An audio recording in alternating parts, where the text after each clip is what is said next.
हिंगोजा मां फारूक चुकियो जी रिपोर्ट मुताबिक़ हिंगोजा भरिसां ॻोठ साईं दाद ॾह जो रवासी मुहरम अली ॾहर ज़ाल जे ज़ुल्मनि ख़िलाफ़ सिटी प्रेस क्लब हिंगोजा पहुची साफ़ी नगिया एहतजाज कंदे चयो त मुंहिंजी शादी 2004 में नियामत धीअ जलाल ॾहर सां थी हुई, जंहिं मां मूंखे हिकु न्याणी जी औलाद आहे। हुन चयो त असां ॿिन्ही जी ज़िंदगी तमामु बहितर तरीक़े सां गुज़रंदी हुई।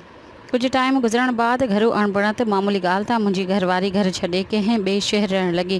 हुन चयो त आउं काफ़ी दफ़ा पंहिंजी घरवारी खे ग़ैर मर्दनि सां तालुक़ु रखण सां मना कयो, जंहिं तां हू मुंहिंजे घर भातियुनि मथां वधीक ॾमरजी पई ऐं ॾोहारी माण्हुनि हथां हिरासा कराइणु लॻी आहे। हुन चयो त काफ़ी साल गुज़रण बावजूदि बि अॼु ॾींहं ताईं घर वापसि न आई, जंहिं ॻाल्हि तां आउं मजबूर थी संदसि खे तलाक ॾेई छॾी आहे। मुंहिंजो त आउं तलाकनामो लॻपियल कानूनी इदारनि मार्फत संदसि ॾे मोकिले छॾियो आहे, जंहिं तां हू मच्छरजी ग़ैर मर्दनि सां गॾिजी मूंखे मुंहिंजे घर भातियुनि खे हिरासमेंट करे धमकाए रही आहे। हुन SSP खैरपुर SHO हिंगोजा खे अपील कंदे चयो आहे त मूं समेत भाइरनि खे नुक़सानु पहुतो त ज़िम्मेवार जलाल ॾहर जी धीअ नियामत ऐं संदसि साथारी ग़ैर मर्द हूंदा ऐं हुन लाइ असां सां इंसाफ़ कयो वञे।